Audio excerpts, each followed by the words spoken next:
Grandes franquicias han tocado el tema de la muerte, llegando a fabricar excelentes adaptaciones al género de los videojuegos, pero ninguna otra lo ha hecho como la fábula de Death's Door.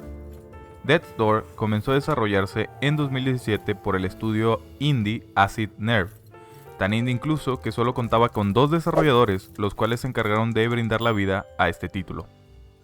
Por la pandemia, el juego tuvo una pausa en su desarrollo, motivo por el cual no pudimos disfrutarlo sino hasta el verano de 2021 tras su publicación por Devolver Digital, vendiendo más de 100.000 copias apenas en su primera semana en el mercado. Este no llegaría a PlayStation ni Nintendo Switch sino hasta finales de 2021, en donde los publishers, tras un acuerdo con las demás empresas, decidieron liberar la obra a mucho más público. Hoy en día lo podemos disfrutar en casi todas las plataformas, incluyendo consolas de vieja como nueva generación, y si eres usuario de Xbox Game Pass, podrás disfrutarlo ya que este está dentro de su galería de juegos. Venga, no pesa nada, dale un chance.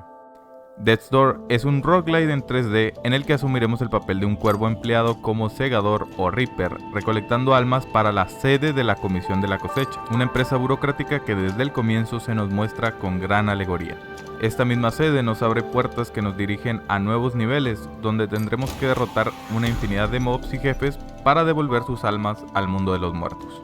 El juego adapta muy bien el tutorial haciéndolo nuestra primera misión, en donde debemos derrotar a una dama de espinas. Después de derrotarla, un gran cuervo interviene y nos roba el alma, para posteriormente contarnos sobre una posible conspiración con respecto a la desaparición de otros cuervos.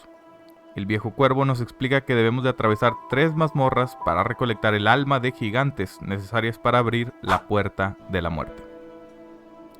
El juego ganó el premio a Mejor Sensación de Juego en los Indie Live Expo Winter 2021, teniendo aparte otra nominación a Mejores Personajes Nuevos.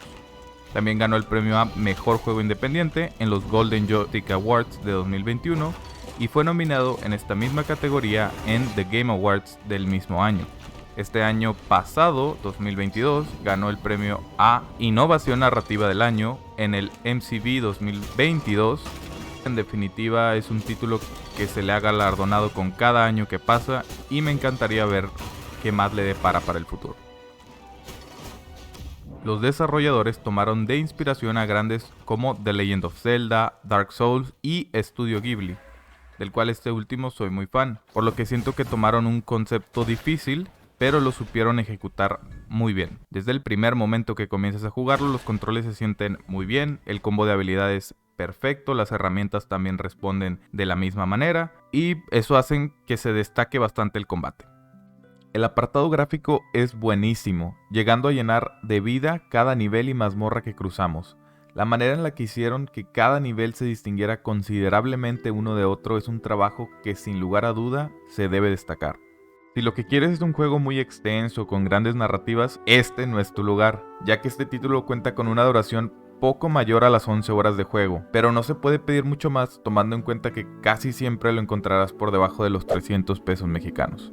Mencionaba que este es un roguelite, puesto que hay integraciones que nos permiten ir mejorando nuestro personaje con el progreso del juego. Cada enemigo que derrotamos nos da cierta cantidad de alma. Con esta, nosotros podemos regresar a la sede e intercambiarla por mejoras ya sea de fuerza, velocidad, destreza, entre otras más.